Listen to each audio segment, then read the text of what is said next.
So y'all know the basketball gods don't like us, right? This whole season has just been highlighted by stars being out. On one hand, we got stars missing time due to COVID, leaving their teams without them for 14 days at the least. And on top of that, we got the injuries. It's just getting crazy at this point. Clay got hurt before the season tipped off, and from there, the basketball guys just kept getting nasty. The overall climate of this NBA season is just overshadowed by this, and unfortunately, the guys potentially hurt my Lakers the most. LeBron James, the bionic 36-year-old, suffered a bad ankle sprain. Typically, he bounces back from these type of things, just retying his shoe and getting back up like the sicko he is, but you can tell this one was different. Even like a few possessions after, he hit a three, but he barely put any pressure on his right foot, and at that point, you just knew that this was a really bad injury. From that and then watching him hit that chair while walking to the locker room, you just knew it wasn't your typical ankle twist. And we found out early this morning from Shams that he's going to be out several weeks. And in result, a lot of Laker fans are just in pure chaos/panic mode.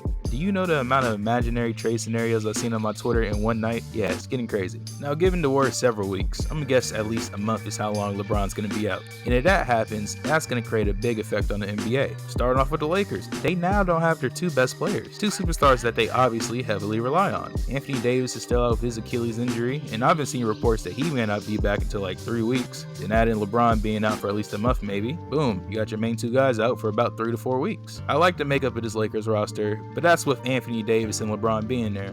Without them, I don't know what's going to happen. Like right now at the moment, the Lakers are in a nice spot. Third seed in the West, but the West is so tight and competitive, like things can get bad quick. And at the moment, they're only 4 games ahead of the 7 and 10 seeds. And they have record-wise the 6 hardest schedule the rest of the season. I mean, look, that is scary. Now on the other hand, this Laker roster isn't like kibbles and bits. They still got some players still. What's left on this team isn't like the 2018 Cavs. As a Laker fan, I do think the likes of Dennis Schroeder and Montrezl Harrell can lead this team and hold it down for a while. But of course, it just can't be them. It's really got to be a team effort. Kuzma's been having a nice all-around season, given his role, but he's going to have to step up and provide more, obviously. These are probably the 3 main guys that the Lakers are just going to have to simply hang their hat on. Schroeder has experience being that guy last year with the Thunder, along with Chris Paul and Shai. Same with Harrell being the go-to guy off the bench for the Clippers last year. Now after those two, the rest can be unpredictable. I'm looking up and down this list of players, and it's just a bunch of unpredictable guys that will have to step it up. Kuzma's been good in his role, but as we've seen in the past, he can get really inconsistent.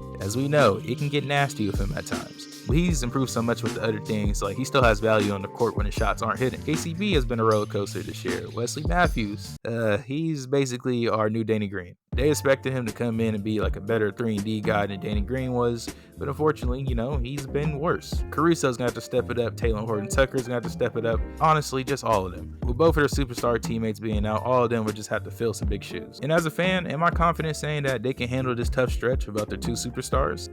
Probably not. Well, it depends on what our expectations are. It's not even like me being a Debbie Downer, I'm just being realistic. This could be scary. Being honest, a win for this team given that LeBron and Anthony Davis is missing a month is them winning enough to stay in the playoff spot.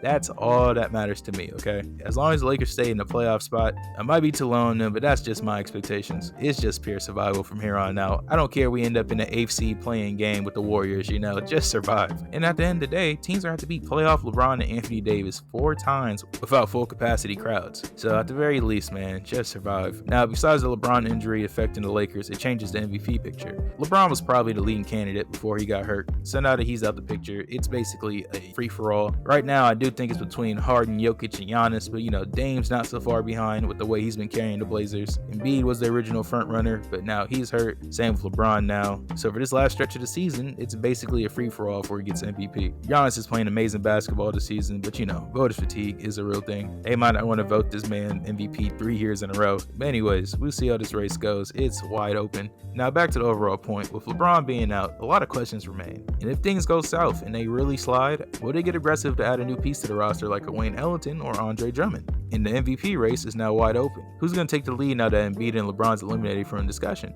Next time on Dragon Ball Z. But jokes aside, be prepared for this season to even get more weird. The majority, including myself, thought we was going to be on this crash course for a Lakers-Nets finals. But this season is just so weird. I'm honestly prepared for like the craziest scenarios to come playoff time. Anyways, drop your thoughts on this video down below. And also, if you enjoyed it, like and sub to things. But until next time, it's your boy 22 Khalil signing out. And as they always say in Japan, Jamatane, peace.